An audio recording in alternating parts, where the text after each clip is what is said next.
Poner grabar. Ay, no sé si... Ahí parece que se está grabando.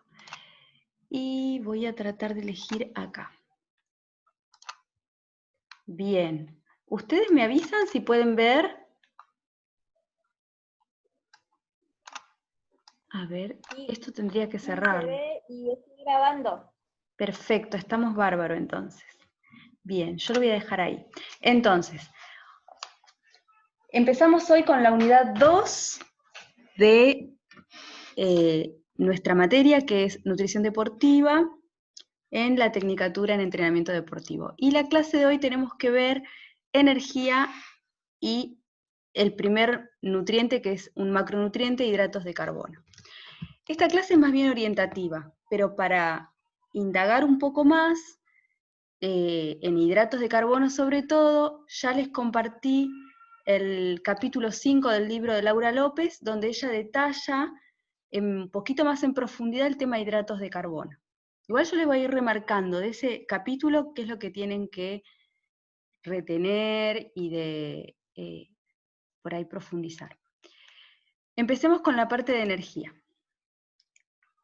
Cuando hablamos de energía, del gasto energético diario, también llamado gasto energético total o valor calórico total, o sea, GET o BCT, vamos a usar como sinónimo gasto energético total o valor calórico total.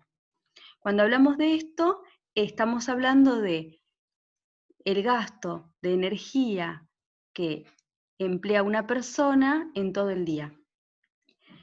Y nosotros tenemos que aprender a calcularlo y saber cómo está compuesto. Una persona, ¿en qué gasta energía? El 60% de su gasto energético corresponde a lo que se llama el metabolismo basal, que es el gasto de energía por vivir. Es decir, si nosotros ponemos a una persona sentada, sin hambre, sin frío, sin sueño, pero respirando y despierta, gasta energía. Ese gasto de energía por vivir se llama metabolismo basal.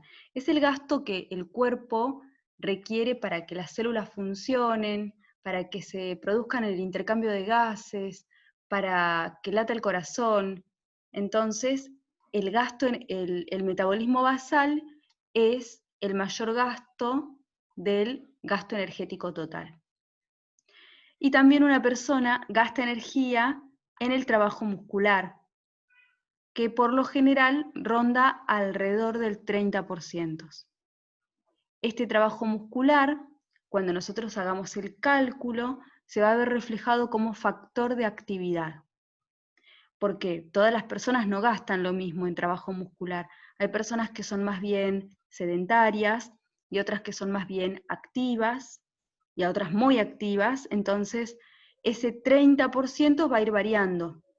En personas muy activas va a llegar al 50%, en personas más sedentarias un 30%, pero bueno, esto es una estimación, ¿no? Entonces, el gasto de energía por trabajo muscular lo vamos a llamar también factor de actividad. Y también se gasta energía por digerir alimentos, que es alrededor del 10%. Digo alrededor porque no siempre es el 10%, depende de lo que comamos y cuántas veces comamos al día. Este factor de actividad va a ir cambiando. Este factor de termogénesis inducida por la dieta, se llama termogénesis dietaria. Entonces va a ir cambiando, depende de lo que comamos. Si comemos, por ejemplo, harinas refinadas o consistencias muy blandas o líquidas, el factor de termogénesis va a disminuir. Si comemos alimentos más bien fibrosos, proteicos y de difícil digestión, entonces la termogénesis dietaria o factor dietario de termogénesis va a aumentar. Entonces puede llegar a un 15% si nosotros comemos alimentos de difícil digestión y va a reducirse si comemos menos veces al día y alimentos de más fácil digestión. O sea que esto es variable, no es estático así. Es una aproximación. Bueno, hay un libro, el libro de Laura López tiene un apartado que habla sobre cómo se modifica el metabolismo basal, por ejemplo, ¿no? Sabemos que en el transcurso de los años, las mujeres, sobre todo pasamos los 40 años y empezamos a ver que la pancita se abulta un poquito más hacia adelante, que ya no está tanto en las caderas, que comemos lo mismo y engordamos. Entonces, uno dice, y te está cambiando el metabolismo. ¿A qué se refiere? A que con los años cada vez necesitamos menos energía para vivir. Entonces, las personas muy viejitas, tipo las personas de 80 años, adultos mayores, ya con una sopita, una fruta y alguna cosita más, les alcanza. Y uno dice, ¿cómo puede vivir con eso? Y les alcanza. ¿Por qué? Porque su metabolismo basal bajó mucho ya. Entonces necesita menos energía para vivir. Al contrario, cuando una persona joven es muy activa, bueno, su metabolismo basal es más activo y bueno, puede estar alrededor del 60%. Bien, veamos entonces un poquito más en detalle cómo se calcula el gasto energético total. El gasto energético total, para calcularlo, va a tener pasos.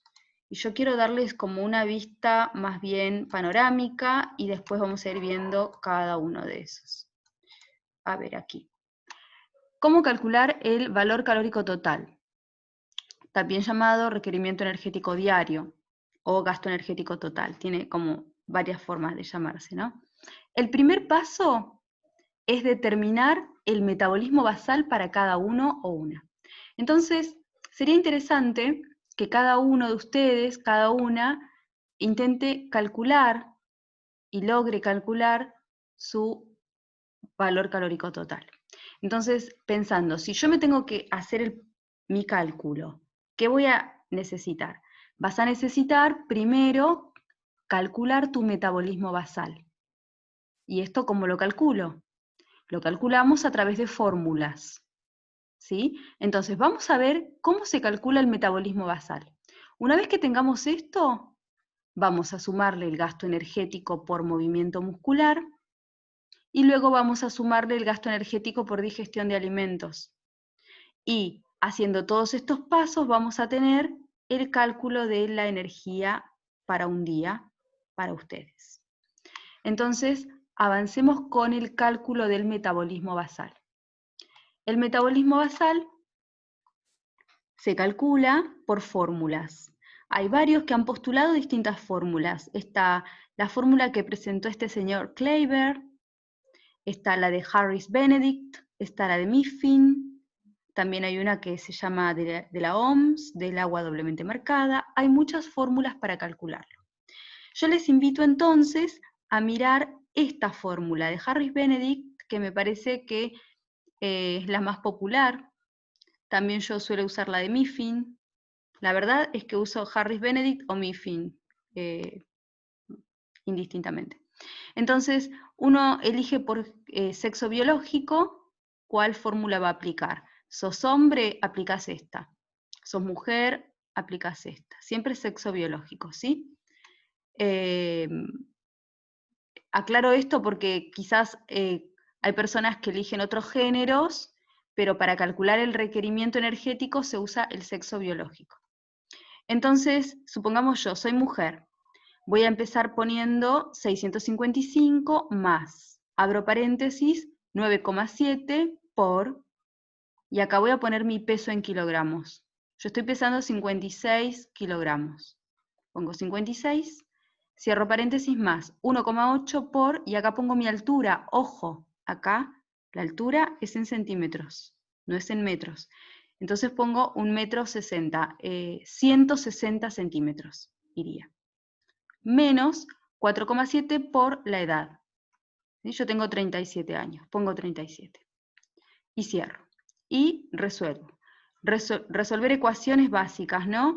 Yo lo que hago, primero resuelvo lo que está entre paréntesis, resolvemos esto, resolvemos esto, resolvemos esto, y después sumamos y acá finalmente restamos, y el resultado final es el metabolismo basal, que se expresa en kilocalorías, que es la unidad de la energía. ¿Vamos bien? Una vez determinado el metabolismo basal, tendríamos que avanzar entonces al paso 2, que es que se estima el gasto muscular según el tipo de actividad. ¿Cómo se estima el gasto muscular? Hay varias formas. Yo les voy a enseñar esta que es la más fácil, pero luego les voy a enseñar la otra que es un poquito más complicada y es más adecuada para deportistas. Pero por hoy empecemos con esta. La actividad muscular, entonces, es la energía que se gasta para hacer actividades. Es variable y puede ser para personas que tienen una actividad más bien liviana o ligera, se van a aplicar estos factores. Para una persona que tiene una actividad más bien moderada, moderada sería, por ejemplo, hacer ejercicios 1 hora, 4 veces a la semana. Intensa ella, tipo entrenamiento para algún tipo de competición. Y liviano ligera es una persona que camina, sale a caminar 2 veces a la semana y se mueve un poco, digamos. Les voy a compartir luego qué entra dentro de cada una de estas. Bueno, en mi caso sería moderada. Yo voy al gimnasio 4 o 5 veces a la semana, 1 hora cada vez, y cuando puedo hago caminatas también. Entonces, me quedaría con este factor, el 1,64. Ahora que ya tengo mi factor, acá estaba, avanzo con el punto 3. Se multiplica, dice. ¿Qué se multiplica? Veamos un ejemplo aplicado entonces. Valor calórico total. Primer paso, cálculo del metabolismo basal o gasto energético basal, fórmula Harris-Benedict.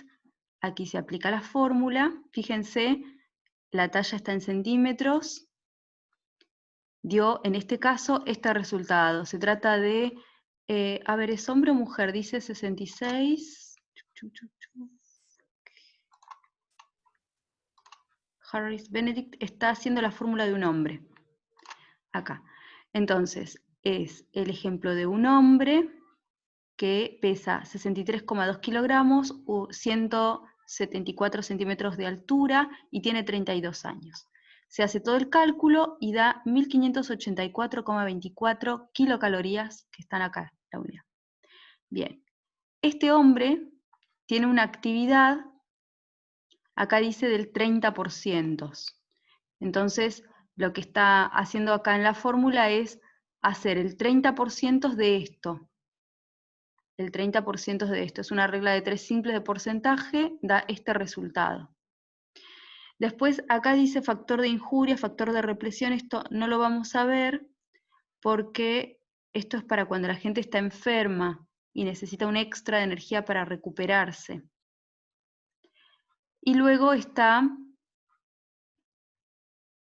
la multiplicación del 10% de la termogénesis inducida por la dieta.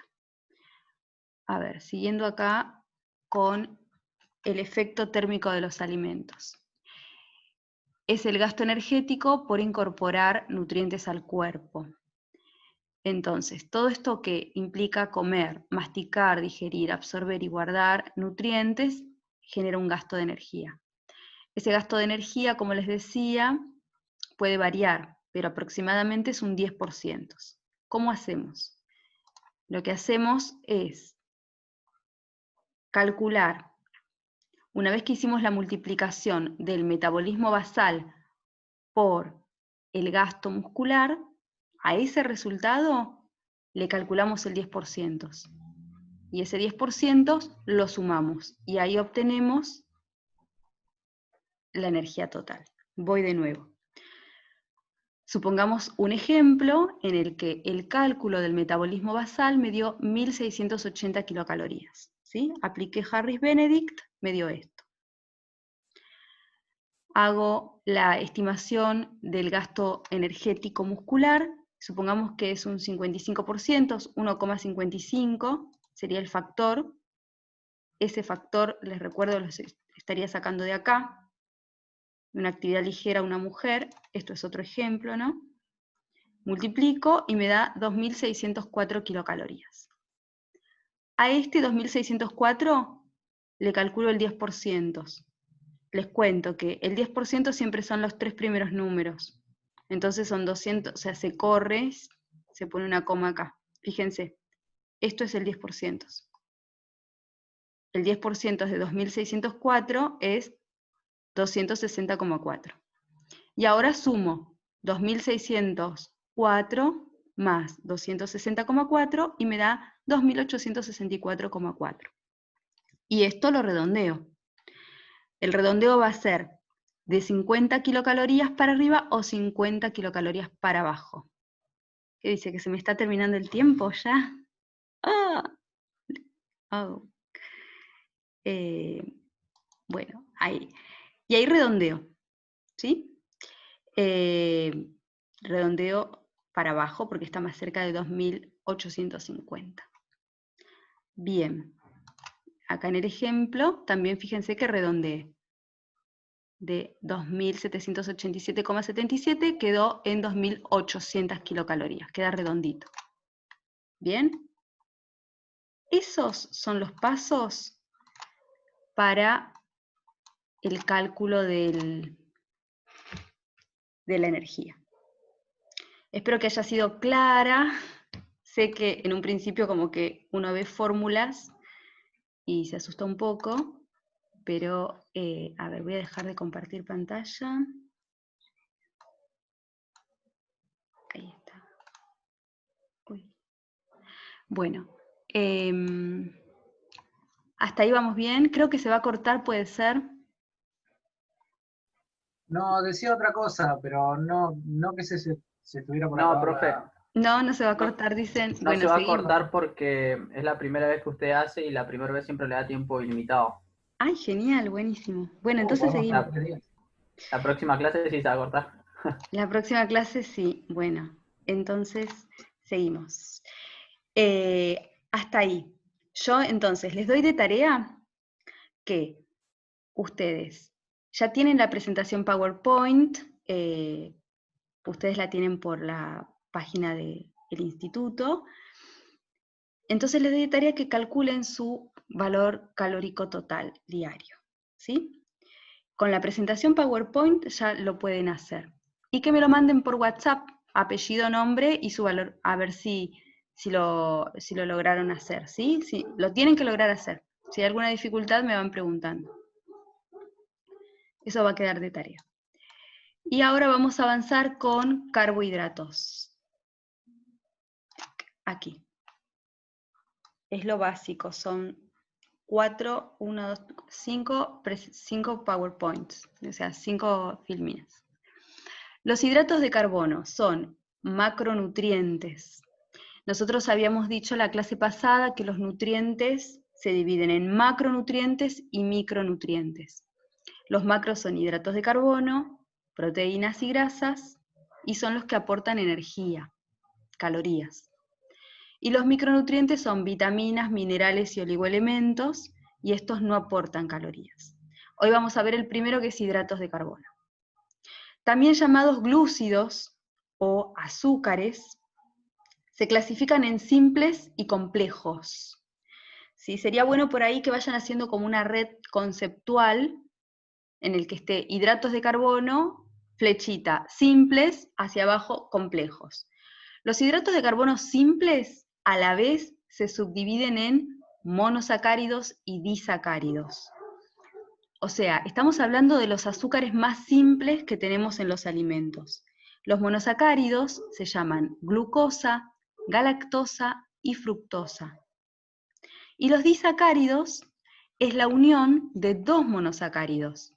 Un monosacárido es como, imagínense como una argollita, la glucosa. Tiene forma como de hexágono. El disacárido es la unión de 2 monosacáridos. Entonces agarro una argollita y la uno con otra y quedan enganchados. Esas 2 argollitas enganchadas es un disacárido. Si se une una galactosa con una glucosa, se forma la lactosa. Si se une una glucosa con una glucosa, se forma la maltosa. Y si se une una glucosa con una fructosa, se forma la sacarosa. Entonces, tenemos que saber que la lactosa de la leche y el yogur, la maltosa de la malta y la cerveza, y la sacarosa, que es el azúcar común de mesa, que también se encuentra en algunas frutas, como sacarosa, son azúcares simples. ¿Simples qué quiere decir? Que cuando uno los consuma, por ejemplo, tomás leche o le pones azúcar al mate, cuando uno los consume, la digestión va a ser rápida. ¿Por qué? Porque vos tenés 2 moléculas unidas que simplemente hay que cortar al medio y se sueltan. Entonces van a pasar rápido a la sangre. Y esto nos sirve a nosotros, por ejemplo, cuando estamos en el medio de un entrenamiento, una competición, un maratonista necesita glucosa de inmediato en sangre. Cuando ya está escaseando su glucógeno muscular, necesita reponer esa glucosa en sangre. Entonces vamos a tener que optar por azúcares simples. No vamos a elegir tanto por ahí los fideos o algo que tenga almidón, que vamos a ver que es una molécula más compleja. Vamos a elegir algo que tenga fructosa, como la miel, o un agua con azúcar que tiene sacarosa, ¿sí? O hay como unas ampollas de glucosa pura. ¿Por qué? Porque eso va directamente a la sangre y ahí de la sangre pasa a las células y ahí es donde provee la energía, ¿no? Entonces esto lo tenemos que saber. Y los carbohidratos también se dividen en complejos. Los carbohidratos complejos, hidratos de carbonos complejos, son los polisacáridos, almidón, amilosa, amilopectina, y hay almidones resistentes y otros tipos de carbohidratos complejos. Pero acá arriba yo tengo los oligosacáridos. ¿Qué pasa con estos oligos? Hay como una... no se ponen de acuerdo si el oligosacárido es un carbohidrato complejo o es un carbohidrato simple. Yo lo dejo como en el medio. Entonces, lo podríamos poner como una clasificación más. Podríamos decir que los hidratos de carbono se clasifican en hidratos de carbonos simples y complejos, y los oligosacáridos estarían, no me animo a decir en los complejos, lo dejamos en los simples. La verdad es que son poco usados, o sea, poco útiles en cuanto a conocer estos oligosacáridos. Por eso es que tampoco son de tanto interés nutricional.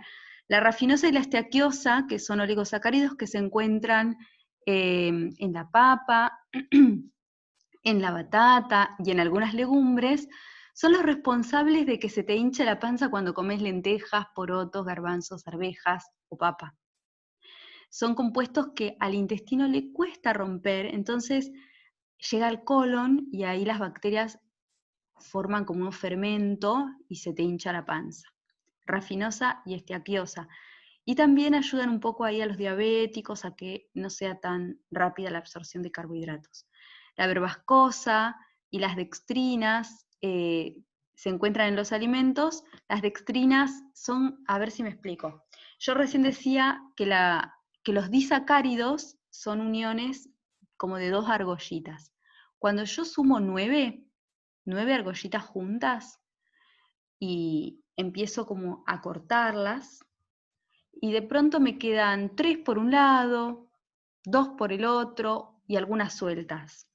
Esas 3 que no se terminaron de cortar se les dice dextrinas, como que son como pedacitos de moléculas que no se terminaron de digerir.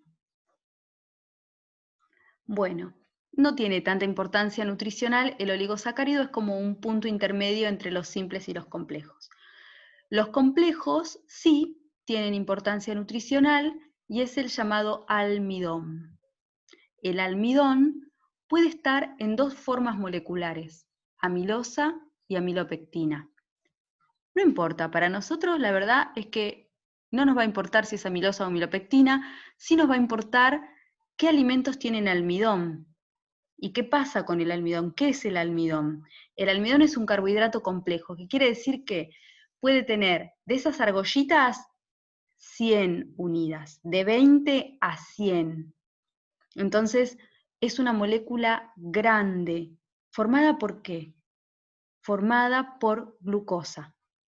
Cuando está toda, o sea, 100 moléculas de glucosa unidas forman un almidón.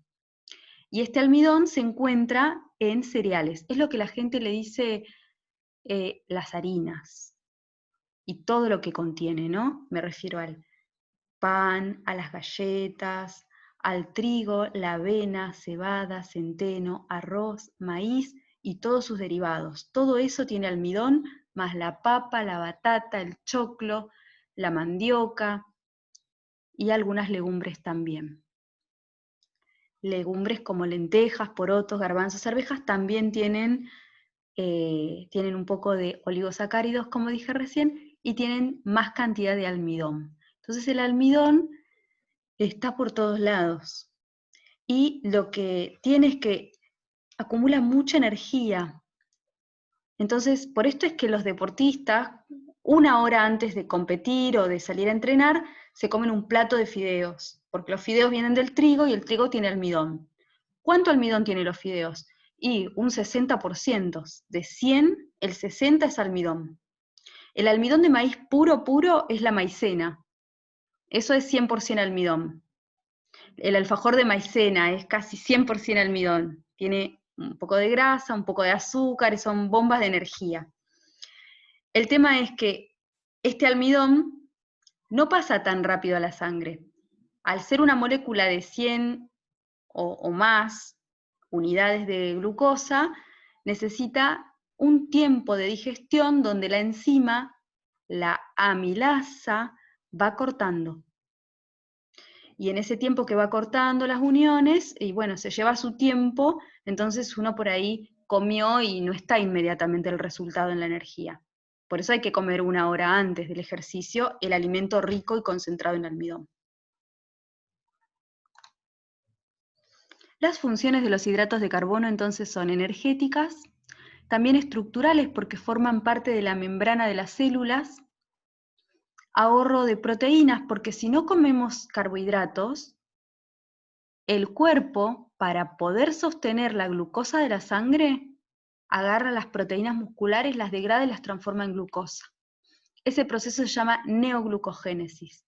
Y es, por ejemplo, vos dormiste toda la noche, te levantás y te vas a entrenar sin desayunar. O te desayunás un té con edulcorante que no tiene nada de carbohidrato y te vas a entrenar. ¿Qué pasa? Necesitas glucosa en sangre para los músculos. Y si no tenés porque no comiste, ¿de dónde sale? Sale de la masa muscular que se degrada para transformarse en glucosa. Entonces, es mal negocio entrenar en ayunas o entrenar sin haber incorporado un alimento que tenga carbohidratos, porque estás perdiendo masa muscular. Y también otra de las funciones es regular el metabolismo de las grasas. ¿Por qué? Porque si vos comes mucho azúcares o carbohidratos complejos, como el almidón, como dijimos recién, toda esa energía que no gastás, si es que no la gastás, el cuerpo la transforma en grasa y la guarda como grasa. Entonces ahí es donde se relaciona con las grasas. Es decir, ¿podemos engordar por comer azúcares y harinas? Claro que sí, y eso casi todos lo sabemos. Y acá está el repaso de la digestión. Ustedes en el capítulo del libro de López y Suárez tienen la parte también de metabolismo, que es cómo la glucosa entra al ciclo de Krebs y hace todo ese recorrido por el ciclo hasta lograr liberar la energía. Esa parte la vamos a pasar por alto aquí. A mí lo que me interesa es que sepan entonces cómo se clasifican los hidratos de carbono, en qué alimentos está y cómo es la digestión. La digestión es así. Nosotros entonces comemos un alimento que tiene carbohidratos, por ejemplo, un pedazo de pan. En la boca formamos lo que se llama el bolo alimenticio. Ese bolo alimenticio se ensaliva y es una bolita masticada, ensalivada, y ya la saliva tiene una enzima que degrada el carbohidrato. Las enzimas son proteínas que tienen la función de cortar uniones. Entonces, tenemos amilasas. Para la digestión de los hidratos de carbono, las enzimas se llaman amilasas. Tenemos la amilasa salival en la saliva, de ahí la importancia de masticar bien lo que comemos. O sea que la digestión empieza en la boca. Y el proceso de masticación también va a ayudar a romper el alimento en partes más pequeñas, subdividir el alimento. Entonces, la hidrolización, o sea, la división de oligo y polisacáridos, se va a dar ya en la boca. Y se logra entonces gracias a esta enzima, la amilasa salival. Una vez que la amilasa salival actuó y nosotros tragamos, el alimento pasa por el esófago hacia el estómago. Y en el estómago, los movimientos gástricos y el ácido del estómago van a contribuir a esa digestión. En el estómago se inactiva la amilasa salival en el estómago se inactiva la tialina. La tialina es también el nombre de la amilasa salival, ¿sí? Entonces, la amilasa salival, cuando llega al estómago, se inactiva. ¿Por qué? Por el pH, que es por la acidez del estómago. Y allí, en el estómago, no tenemos amilasas. Pero la digestión sucede por los movimientos gástricos, ¿sí?, que van a seguir como rompiendo el alimento en pedazos más pequeños. Y luego del estómago pasa al intestino. Hay una parte del intestino, la primera parte, que se llama duodeno. En el duodeno, en la segunda porción del duodeno, el pedacito de pan ya masticado y ensalivado y pasado por el estómago, a esa altura ya se llama quimo. El quimo se va a encontrar con la amilasa pancreática. El páncreas va a volcar sus jugos pancreáticos en la segunda porción del duodeno y ahí va a haber un encuentro entre el alimento y la amilasa pancreática. Y esta sí es como la verdadera enzima que digiere, que corta las uniones de los carbohidratos. Entonces, hay una amilosa dice acá. En el intestino actúa la amilasa pancreática hidrolizando las uniones. Sí, tenemos una amilasa para las uniones alfa 1,4 de la amilosa y del glucógeno, que da como resultado pedacitos de glucosas unidas que no llegan a ser ni un oligosacárido ni un disacárido, por ahí un trisacárido, un tetrasacárido, ¿sí? ¿Por qué aclaro esto? Porque yo no les conté más arriba, pero, a ver, este almidón que les dije que estaba formado por amilosa y amilopectina, esta amilosa y amilopectina tienen uniones distintas, y no quería entrar tanto en el detalle molecular, pero tienen uniones alfa 1,4 y alfa 1,6. Entonces, hay enzimas específicas, amilasa pancreática para la unión alfa 1,4 de la amilosa, y amilasas pancreáticas específicas para las uniones alfa 1,6 de la amilosa. Entonces, como que, bueno, no es que es la amilasa, hay como varias amilasas pancreáticas para distintas uniones. y van cortando, entonces, por ejemplo, la amilasa pancreática dice, bueno, yo corto acá, la otra dice, yo corto allá, ¿y qué van haciendo? Van liberando glucosas sueltas, o 2 juntas, como mucho. Cuando ya quedan 3 o 4 unidas, se le dice dextrina límite.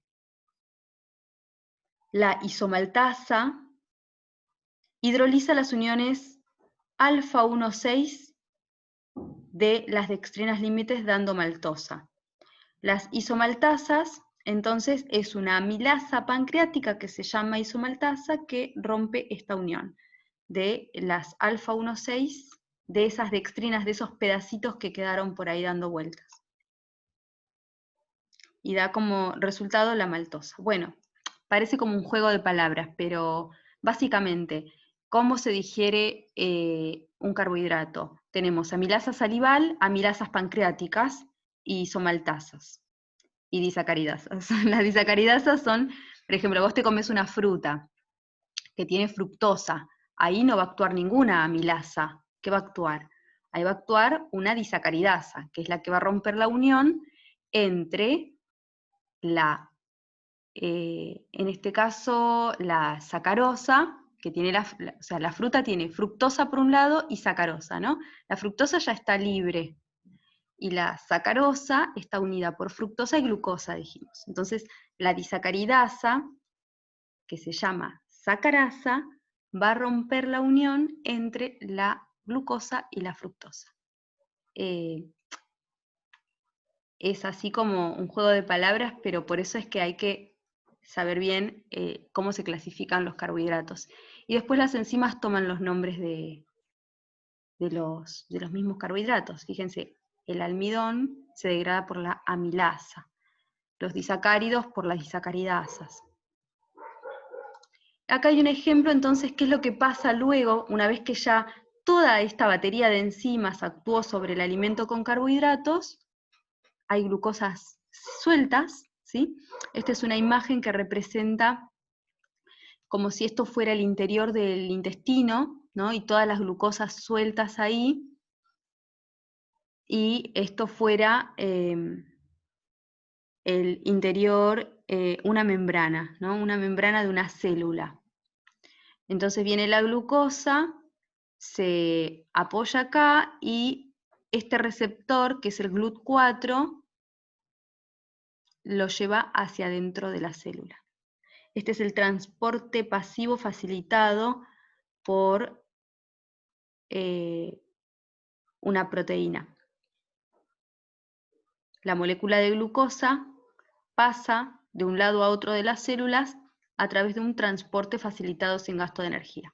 Y también hay un transporte con gasto de energía, este se llama transporte activo, donde la glucosa necesita una bomba que lo trasloque de afuera hacia adentro, y ahí entra a la célula, ¿no?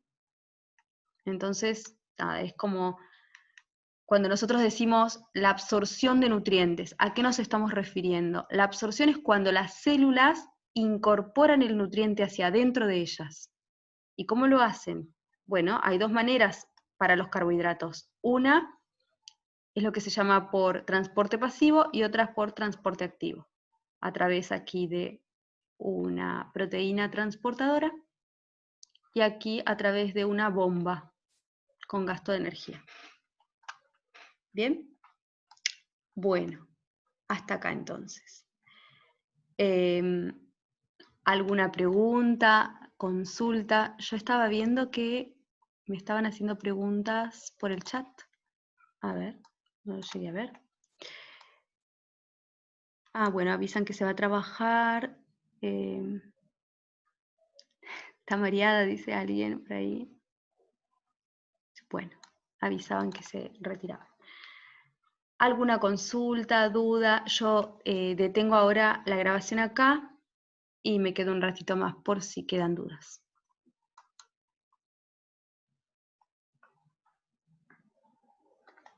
Les escucho. Profe, ¿cómo está?